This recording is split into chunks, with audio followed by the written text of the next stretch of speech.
And if we all asserted them vigorously in court, as she did yesterday morning at 2 o'clock in Sessions Court in Hardin County, Tennessee, she is an example of the kind of person we would like to become if we could just have a little bit more time in reading, if we just would read a little bit more widely and perhaps a little bit more deeply in questions of the legal structure around us. This is David Tulis, and we are here at Nooga Radio arguing for local economy and the free market here in Chattanooga and elsewhere.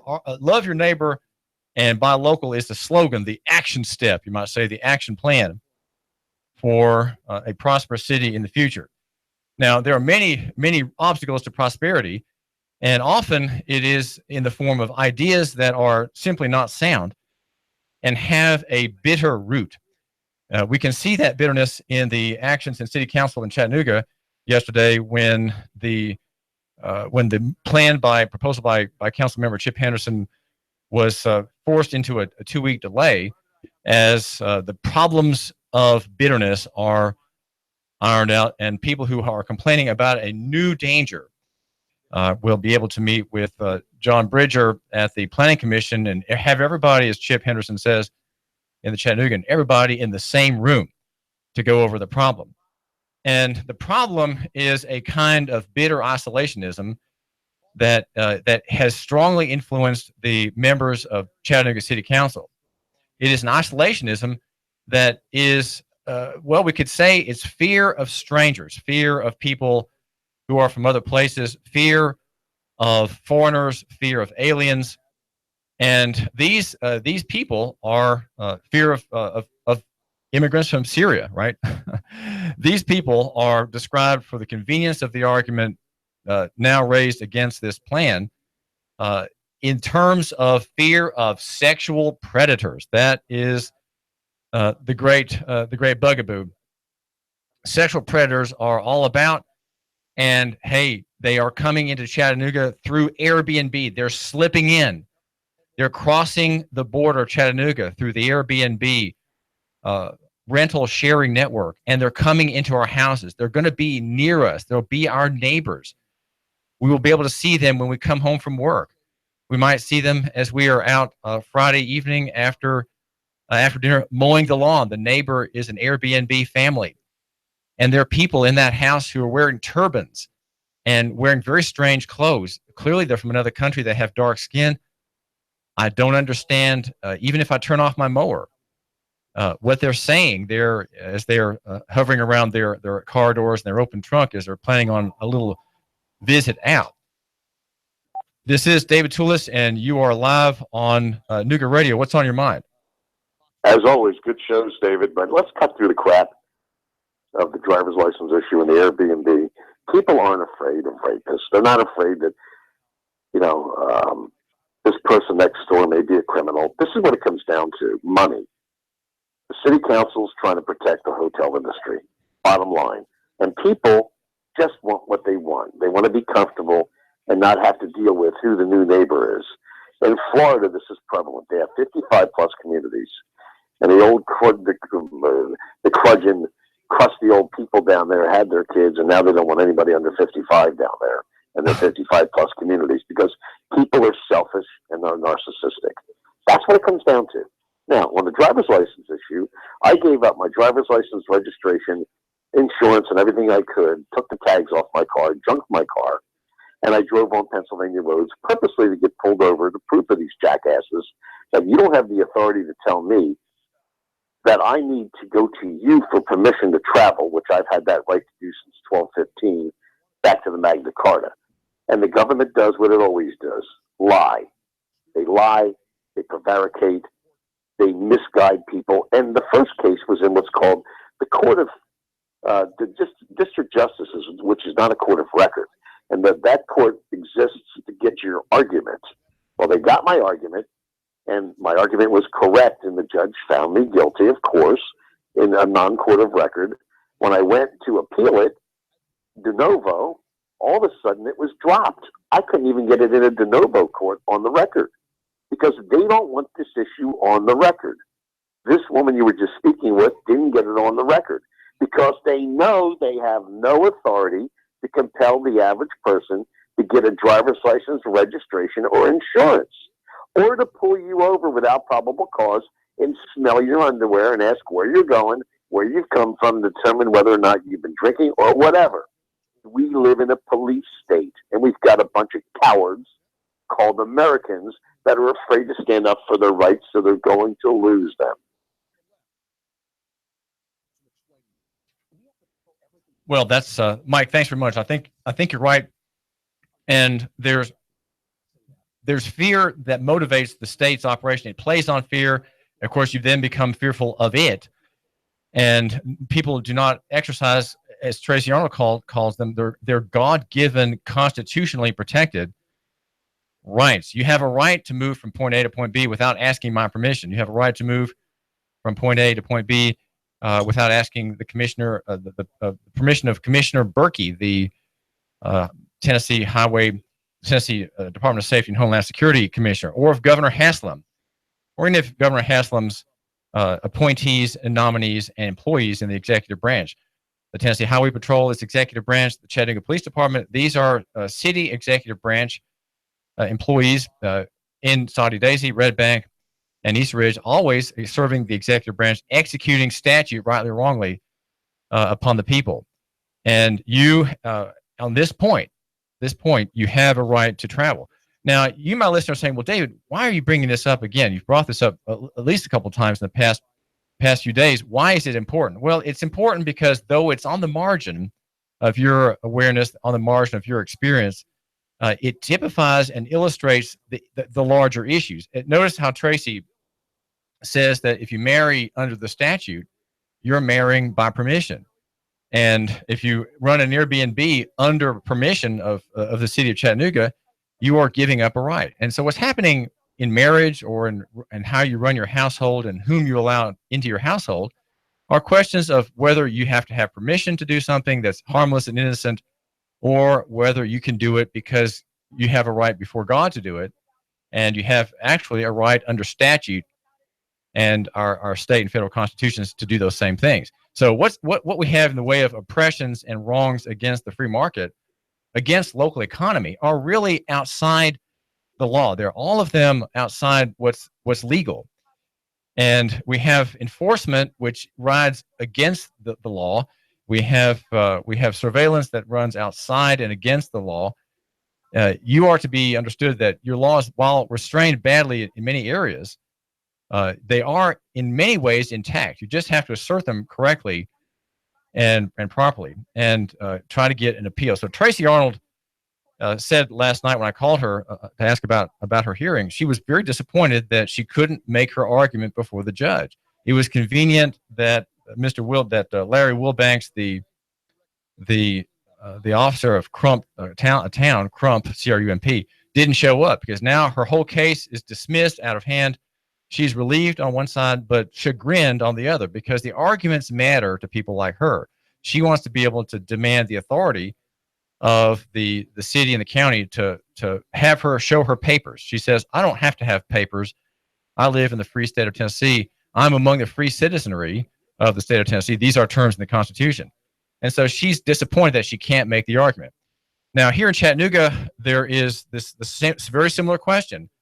And that touches on the use of your property in the network participation you have, say, in Airbnb or other comparable online networks. Apparently, there are about 100 websites that allow the trading of services for money, the service being the use of my house when I'm not there.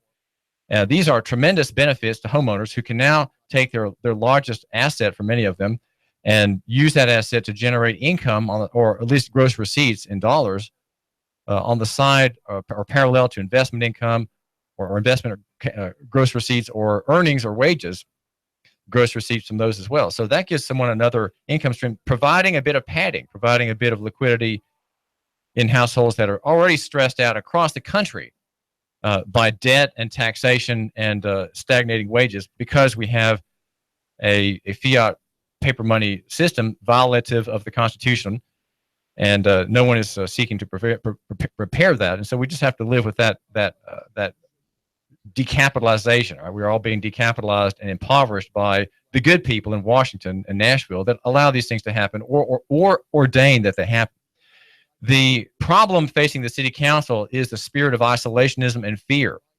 And as we report today at Nooganomics.com, there are schools now stepping up saying, wait a minute, we cannot have a homeowner who is on a street whose house is 3 houses down, say, from our school property line. And that homeowner is part of the sharing economy, the digital economy, the gig city, free market, the freewheeling internet, in which that person rents out his house when he's not there to other members of the same network in which he has a membership.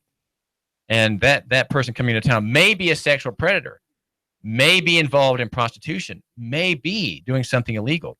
These claims are coming against you, my listener, and your God-given rights, and they are coming from the holy part of Chattanooga, St. Peter's Episcopal School, St. Nicholas School, which have a pretendedly Christian orientation and background, and also girls' preparatory school for the rich and the influential who send their daughters there, and others as well. There's a quote in Chattanooga.com this morning about the kinds of fears that are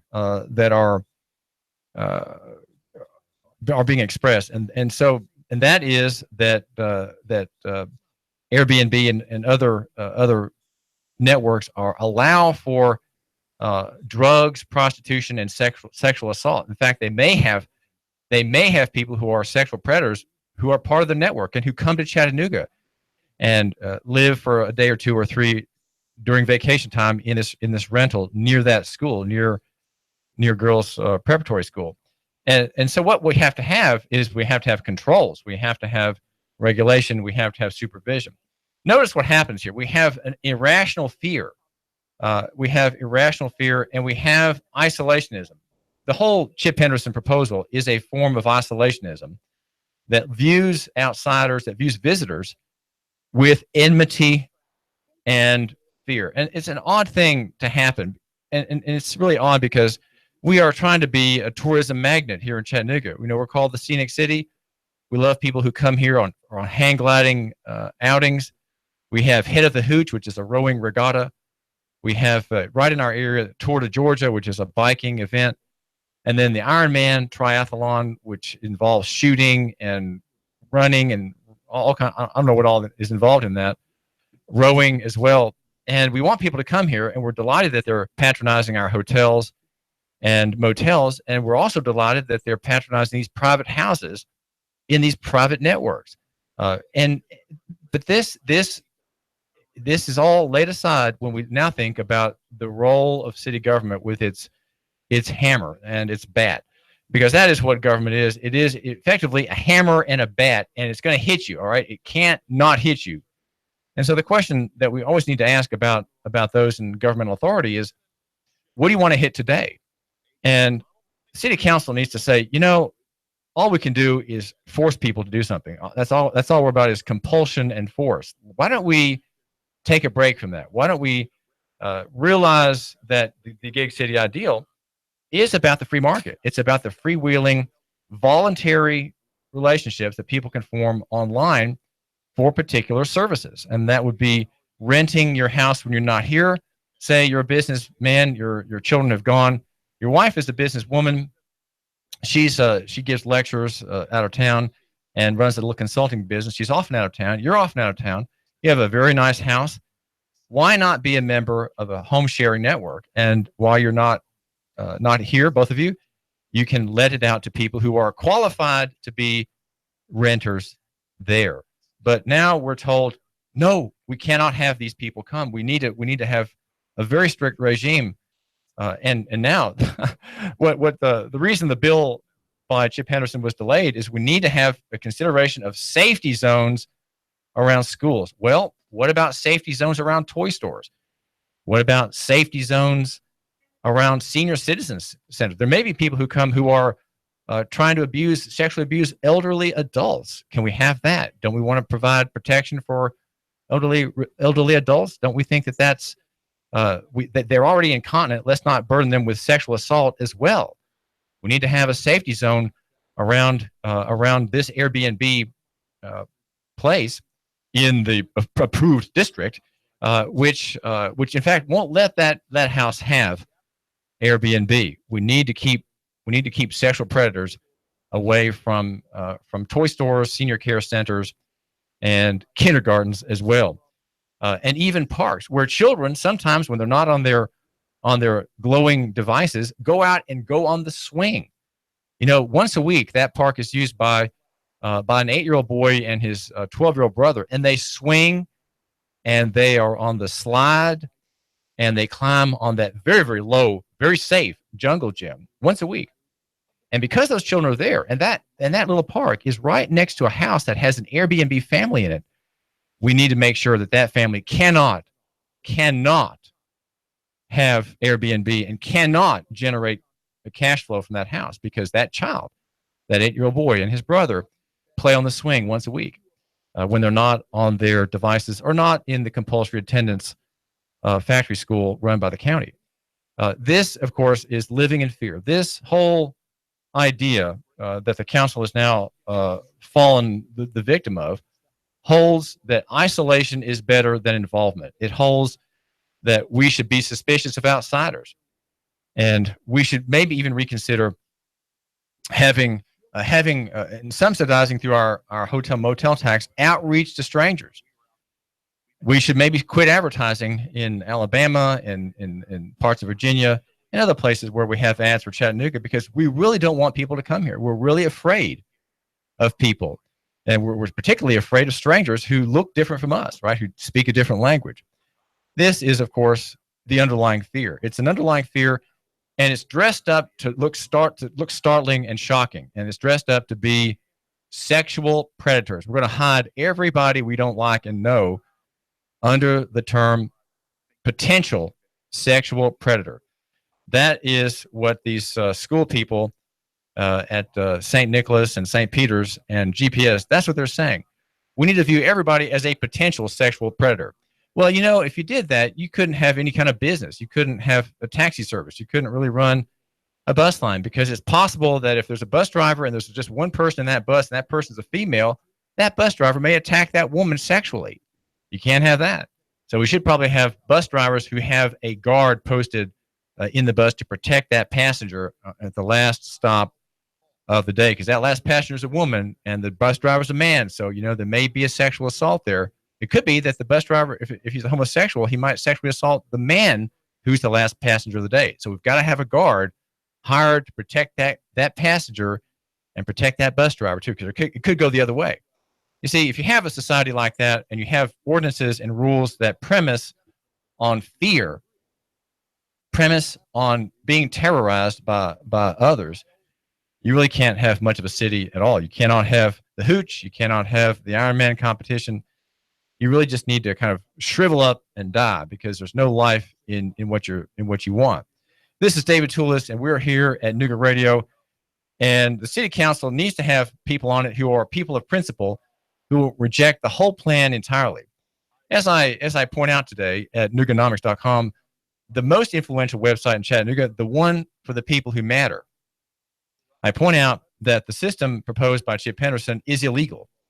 It's illegal because it violates, probably the main problem is that it violates the capricious and arbitrary standard in the law. The law does not allow for arbitrary and capricious treatment of people in like circumstance.